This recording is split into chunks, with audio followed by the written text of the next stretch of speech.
Hello, I'm Eddie O'Sullivan, and this is This Week in the Italian Campaign. In this edition of This Week in the Italian Campaign, we will look at the start of the occupation of Rome and the siege of the Vatican City, Mussolini's escape, and the Salerno landing. At last time, King Victor Emmanuel and the Italian government fled from Rome on the morning of the 9th of September, less than 12 hours after General Eisenhower announced Italy had surrendered. Rome was sealed off by German forces later that day. In Italy and Italian-occupied areas of France and Yugoslavia, the Italian army dissolved or was disarmed. On the 11th of September, Field Marshal Albert Kesselring declared all Italian territory was under German military control. Officers of Italian units that joined the Allies were to be executed, other ranks deported. Italy was divided into 3 occupation zones.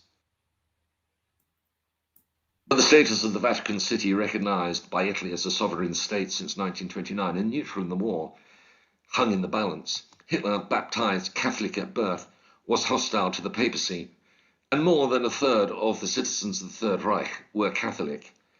The regime had avoided open confrontation with the Vatican. The Allies claimed, probably accurately, that Hitler wanted Vatican City occupied and Pope Pius removed to Germany. Nevertheless, on the 12th of September, Major Herbert Kappler, the German SS chief assigned to Rome, affirmed the Pope's sovereignty in the Vatican, but effectively sealed off the city. It was to offer a haven to thousands of prisoners of war, refugees and Jews until June 1944. The status of former Premier Benito Mussolini was addressed 2 days later. For 2 days after his arrest in Rome on the 25th of June, Mussolini was held in a police college in the southeast of the city. Italy's head of government, General Badoglio, planned to deliver him to the Allies. Fearing a German attempt to free Mussolini, Badoglio sent him to Ponza, an island off Italy's west coast. From the 7th of August, Mussolini was held in a private house on La Maddalena, an island off the north coast of Sardinia. On the 28th of August, Mussolini was brought to the mainland and held in the hotel Campo Imperatore. This was a ski resort 7,000 feet up Monte Portella in the Abruzzi Mountains. Hitler, meanwhile, had launched an effort to restore Mussolini to power. Waffen-SS Hauptsturmführer Otto Sockensi was given the task of finding him. Paratroop General Kurt Student was ordered to secure Mussolini. On the 7th of September, German intelligence intercepted an Italian report which indicated where Mussolini was imprisoned. Informants were bribed for further details. After studying reconnaissance photos, Scorsese spotted an area near the hotel that could be used by gliders. An operation was planned involving about 100 paratroopers in 10 towed gliders. On the 12th of September, Scorsese and 16 SS troopers joined the mission, which left the Patrica di Mare air base near Rome. At 2 o'clock, the terminus of the cable car leading to the hotel was captured. 5 minutes later, the gliders crash-landed near the hotel. Italian General Fernando Saletin, who had been forced to fly with Scorsese as a hostage, ordered the 200 carabinieri guarding the hotel not to shoot. Scorsese dashed into the hotel, followed by SS troopers and paratroopers. 10 minutes after the raid started, Mussolini was escorted out of the hotel. Scorsese insisted on joining Mussolini in the plane that had arrived to take Mussolini to Pratica di Mare. They then boarded a flight to Vienna, where Mussolini stayed overnight. The next day, he was flown to Munich and then to meet Hitler at the Eastern Front headquarters near Rustenburg on the 14th of September. Hitler told Mussolini he had to set up a new fascist government.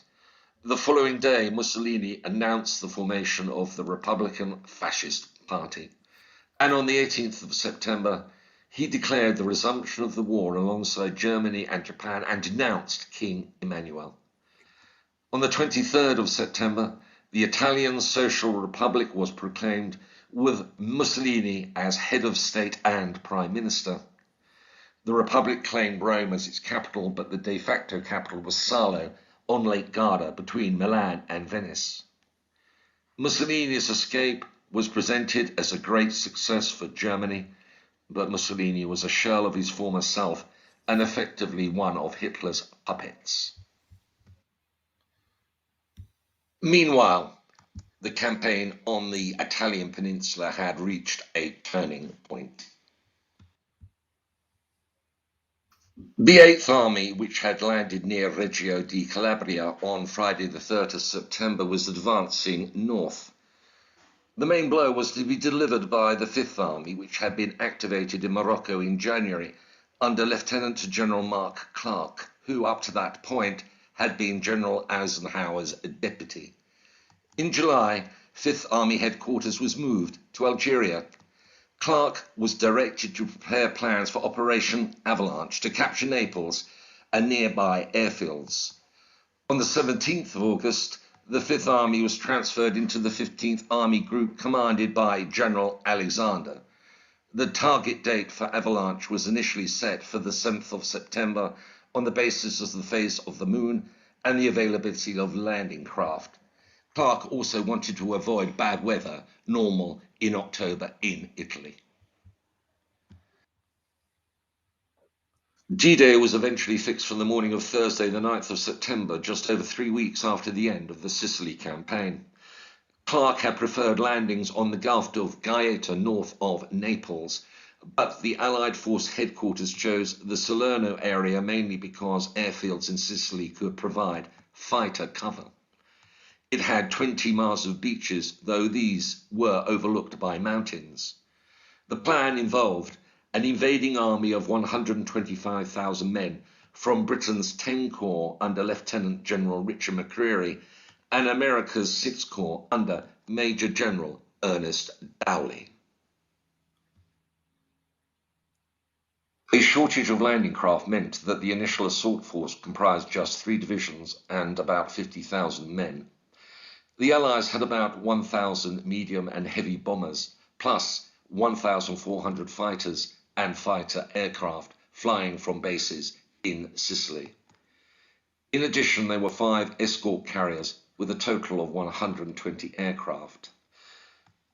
Enemy forces on D-Day were estimated at 39,000, but forecast to rise to more than 100,000 by D+3. Mines and barbed wire had been laid, machine guns covered likely landing spots, and artillery was located inland. The Germans planned to use their tank forces to drive the Allies into the sea. The operation order for Avalanche was issued on the 26th of August. It incorporated lessons learned in the Sicily campaign, including the need for close cooperation between land and sea forces. The Northwest African Strategic Air Force started bombing airfields and lines of communication that could be used to bring reinforcements to Salerno. Starting on the 3rd of September, troop ships and support vessels left ports in Algeria, Libya, Tunisia, and Sicily. They converged on the Gulf of Salerno on the evening of the 8th of September.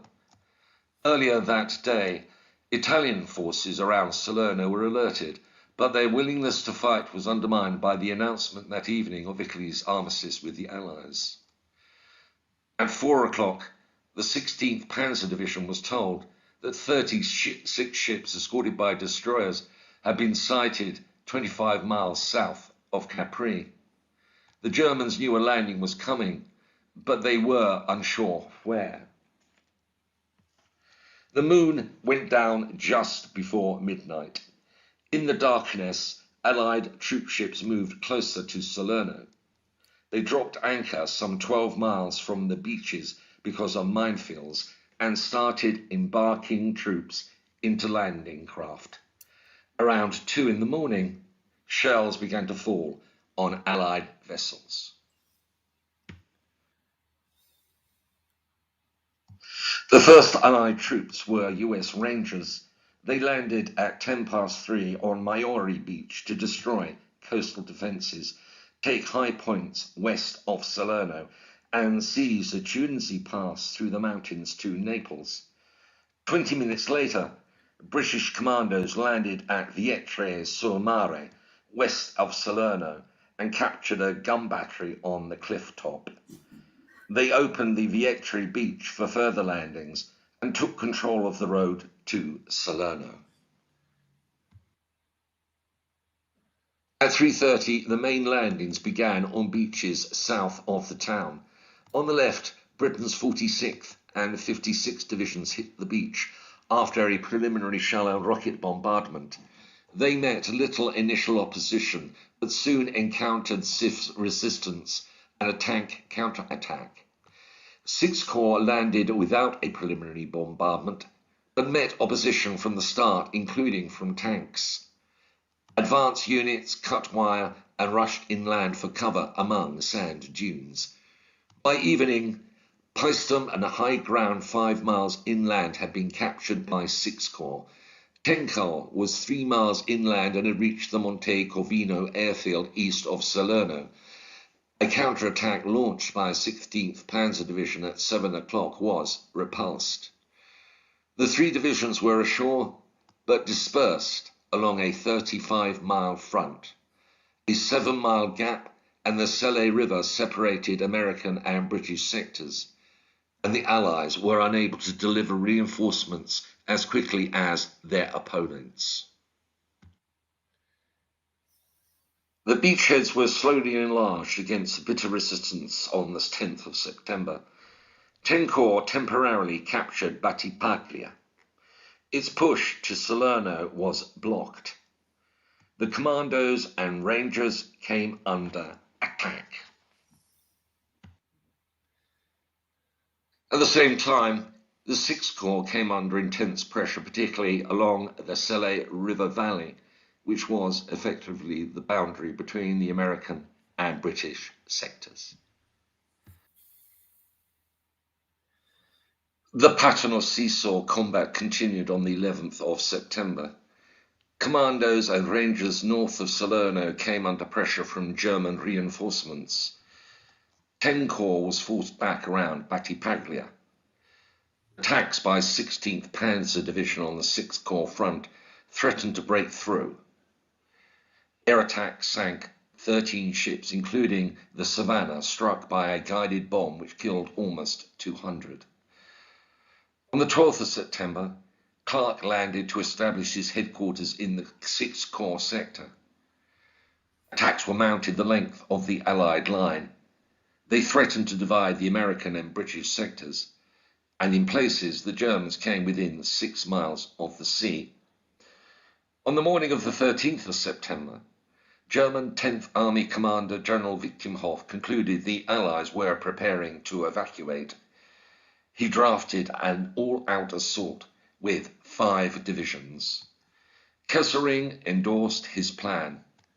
The invaders in the area Naples, Salerno, and southward must be completely annihilated and, in addition, thrown into the sea.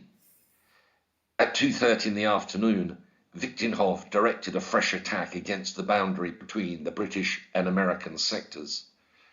By 6 p.m., the only Americans between the Germans and the sea were field artillery battalions of the 45th Infantry Division. Just 200 yards behind them was 5th Army Command Post. In a telephone call with Dowley, Clark said, "I have no reserves. All I've got is a prayer." To the north, communications between 10 Corps and the Rangers were under threat. Clark told a meeting of senior commanders at 7:30 that evening that plans were being drafted to evacuate 6th Corps and reline it behind 10 Corps, and alternatively to evacuate 10 Corps to behind 6th Corps. Around the same time, Wichtenhoff told Kesselring that victory was close. After a defensive battle lasting 4 days, enemy resistance is collapsing. 10th Army pursuing on wide front. Heavy fighting still in progress near Salerno. A maneuver in progress to cut off the retreating enemy from Paestum. But as night approached, makeshift infantry units with tank and artillery support stopped the German penetration near the Selle River. And that evening, 1,300 US 82 Airborne Division paratroopers were dropped in the US sector to bolster resistance. On the 14th of September, pressure against the British initially centred on Salerno, held by the 46th Division. This shifted to the Battipaglia area and the 56th Division sector. In the American sector, the Germans advanced with 8 tanks and a battalion of infantry at 8 o'clock, but they were repulsed by air attacks and tank artillery and naval gunfire. By the evening of the 14th of September, the Allied position in Salerno had vastly improved. Where the American and British sectors met was reinforced, and the veteran British 7th Armoured Division had landed in the 10-Corps sector. The 45th Division came ashore, and further paratroopers from the 82nd Airborne were dropped at Paestum. Less successful that night was the dropping of 509 Parachute Battalion near Avellino, 20 miles behind enemy lines. Most landed far from their targets. On the 15th of September, an attempt to expel the Allies northeast of Salerno failed. It was the last clash of the Battle of Salerno. On the morning of 16th of September, General Alexander landed to meet Clark and McCreery in a sign of growing Allied confidence. Victimhoff was granted permission to withdraw the following day. On the 18th, German units began to pull out, leaving behind small units to slow the Allied pursuit. The bulk of the German 10th Army relocated to the Volturno River, 80 kilometers to the north, where it entrenched. The 5th Army linked up with the 8th Army at Auleti, 40 miles east of the Salerno beaches on the 17th of September. Operation Avalanche was successful but costly for the Allies. Their casualties totaled 13,500 killed, wounded, and missing. On the 20th of September, Dawley, deemed to have lost his nerve during the battle, was dismissed as 6th Corps commander and replaced by Major General John Lucas. Salerno was also the scene of unprecedented crisis in the British Army. About 600 men of Britain's 10 Corps, some recovering from wounds sustained in previous fighting, refused to join unfamiliar units on landing at Salerno on the 16th of September. What is known as the Salerno Mutiny was eventually dealt with, and 193 were court-martialed. But by the end of the Salerno battle, 2 Allied armies were advancing on a front spanning the Italian peninsula from the Tyrrhenian Sea to the Adriatic. Air bases would quickly deliver total supremacy in the air. German forces had been diverted from the Eastern Front, and Salerno taught the Allies lessons about opposed amphibious landings and nighttime parachute drops that would be applied in Operation Overlord in Normandy in June 1944. There were positives for their opponents. German losses amounted to under 3,500, and they had held up a superior force for 8 days. Salerno convinced Kesselring that instead of withdrawing to a strong defensive line in northern Italy as originally planned, he could slow the Allied advance up the Italian peninsula to a crawl. When the Italian armistice had been announced, the Axis position in Italy looked hopeless, but ruthless efficiency and German fighting capacity contained the Allied advance. The Italian campaign was to grind on for another 85 weeks, lead to the death of more than 250,000 soldiers and civilians, and change Italy forever. Well, thank you, Dr. Felice, who is joining us now from Sicily, who's an expert on events in Sicily in the Second World War. And Dr. Felice, can you say what you have been doing specifically in your own town this year to memorialize the 80th anniversary of the events in Sicily in 1943? But the most relevant event was the completion of a monument which memorialized the sacrifice of Sicilian civilians and the London Irish Rifles during the Sicily campaign. This was in September 2022. Just a few weeks ago, we held a conference in Piedimonte about the Operation ASCII, and we have a valuable speaker coming from Palermo, Professor Lino Buscemi.